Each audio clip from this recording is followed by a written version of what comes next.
Sudah setengah tahun kepergian UJ, Pipik memang masih terlihat setia dengan almarhum suaminya itu.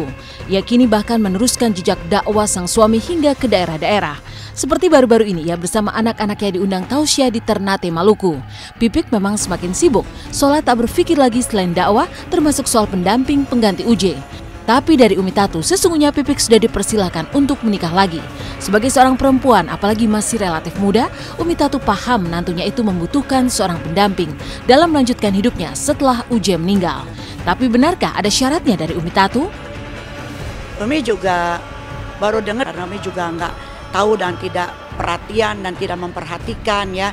Nggak sejauh itu, pikir namanya juga perempuan, janda biasa suka banyak yang ngeledek, itu Umi sudah mewajari gitu kan.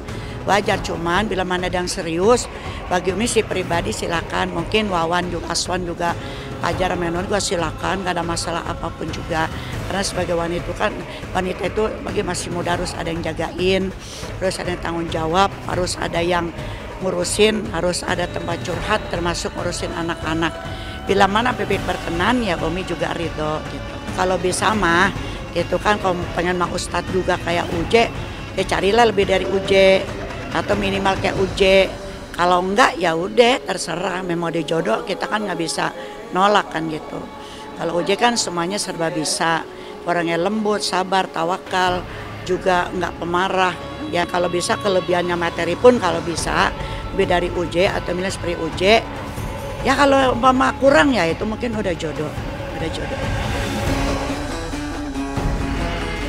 Keikhlasan Umi Tatu memberi izin Pipik untuk menikah lagi beriringan dengan kabar munculnya nama seorang ustadz. Umi Tatu juga mendengar hal itu, meski sempat kaget karena ia pernah meminta seorang ustadz, yakni Ustadz Mohai, untuk selalu datang ke rumah Pipik. Lalu benarkah Umi Tatu sengaja mengenalkan Ustadz Mohai dengan Pipik? Lantas apa kata Pipik?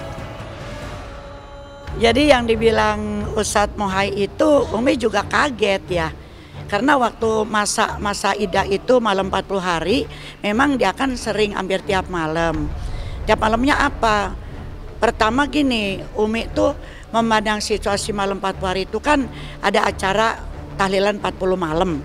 Jadi kan jamaah itu datang sampai minimal 300 orang, kadang-kadang lebih.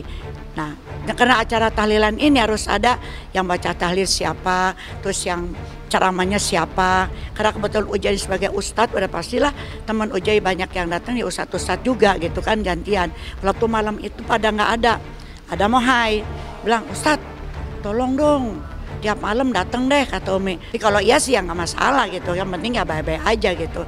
Nah itu saya bilang, Ustadz Mohai tolong dong tiap malam kayak datang pimpin tahlil tuh, kalau nggak asal nongol aja deh, ke ceramah kemana datang.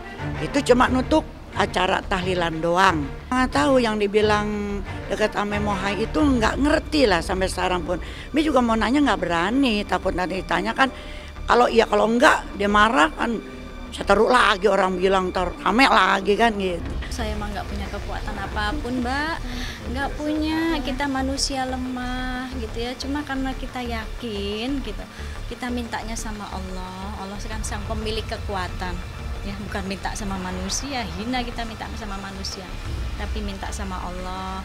Rasa asin, pahit, manis segala macam, kalau Allah sudah ambil logam rasa itu, hambar semuanya. Jadi mintanya sama Allah, Allah yang memiliki rasa sedih, rasa bahagia ya.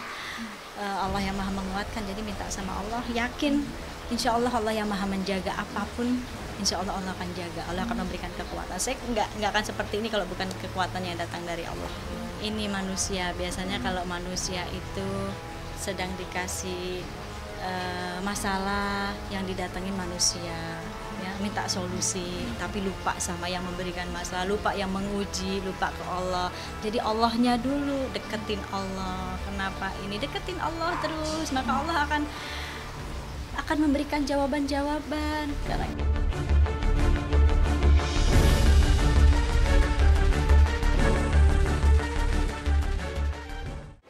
Nah pemirsa, sesaat lagi rekan saya Dona Arvinta akan hadir menemani Anda dalam Silet hari ini.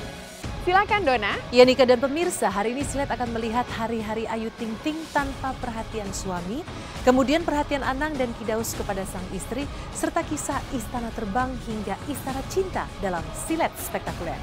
Nah pemirsa tentunya penasaran kan? Simak kisah selengkapnya sesaat lagi bersama Dona Arsinta, jangan kemana-mana.